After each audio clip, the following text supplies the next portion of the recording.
Yine bir başka torun şunu anlattı. Zorla nenesiyle evlenen dedesinin bir süre sonra nenesini doğan çocuklarıyla birlikte evden kovduğunu, attığını. And then, sort of another story is that grandmother was forced to marry this man, and then after bearing children, then was forcefully removed with her children from that home.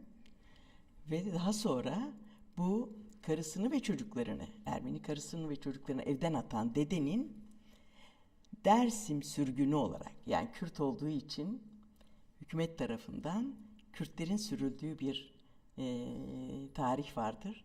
Dersim sürgünü olarak başka bir yere sürülüp tek başına sürgünde öldüğünü anlattı.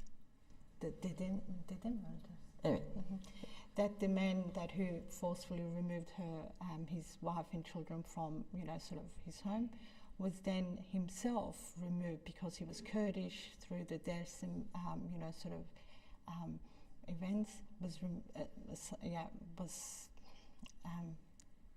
I'm sorry, I'm losing it now. Can somebody else? Who was also exiled and died in exile. Yani hikayeler bize farklı acılarla tanışma ve farklı hayat biçimleriyle tanışma fırsatı sunuyor.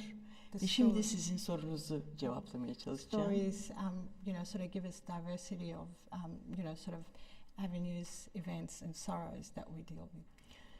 Bütün bu acılarla yüzleşmediğimiz sürece, bütün bu acılarla hesaplaşmadığımız sürece, bu acıları yaratan olayların tekrarlanmasını önleyemiyoruz. Yeah, if we don't face the pain and the sufferings and the sorrows that we lived, that we continue, sort of they will continue to happen, or that we tekrarlanmasını. Evet. That will, sort of rejuvenate itself. Yani acıların bir daha yaşanmaması için o acıların yaşandığını hatırlamamız, onunla yüzleşmemiz, ondan ders çıkarmamız ve onunla ilgili onarıcı adalet mekanizmalarını çalıştırmamız gerekiyor. That we need to face, bir daha tekrar. Ben iyicene kaybettim. Tamam, yeniden anlatıyorum. Tarihteki acıların yeniden yaşanmaması için for us not to repeat the sort of pains of the history again. O acılarla yüzleşmemiz, that we need to face those pains. O acıların mağdurlarıyla yüzleşmemiz, we need to be facing the people that who are oppressed by those pains. Ve onarıcı adalet mekanizmalarını çalıştırarak that we need to bring into focus the healing of the sort of justice system. Thank you. Tarihle yüzleşerek barışmamız gerekiyor. Yeah, and we need to face the history to console peace. Bunu yapmadığımız sürece, and when if we don't do this, yani bir tekrar bunların yaşanmaması için gerekli kültürü ve zihniyeti yaratmadığımız sürece, yani insan haklarına dayalı bir kültür yaratmadığımız sürece bu acıların tekrar yaşanması neredeyse mukadder.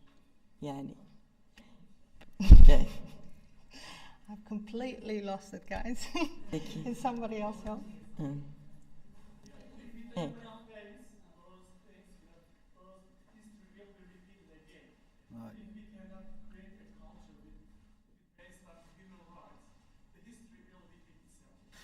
I think that's a great note in which to end this phase of the conversation, because it goes to the heart of what we want to discuss tonight.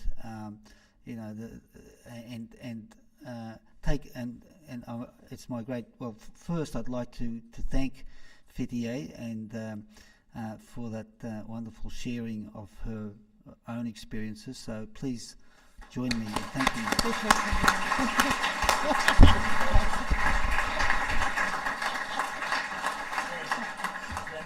And we'll come together towards the end and hear a bit more from Fethiye. I was dying to ask so many questions. What was one question I wanted to ask, and maybe there'll be time later, is tell us a bit about Haran Dink. He seemed to be such a charismatic person and affected people in so many wonderful ways.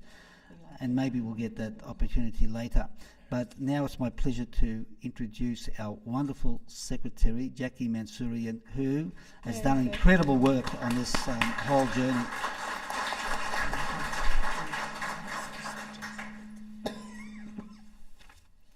Over the past 11 days, I've had the immense privilege to be at many diverse events with Fethiye, where she's been speaking. And what I've observed, whether at the Melbourne Writers' Festival or the events in the Armenian or Turkish communities, is that people want to reach out and talk to her. It seems that Fethiye has connected with something very deep in all of us.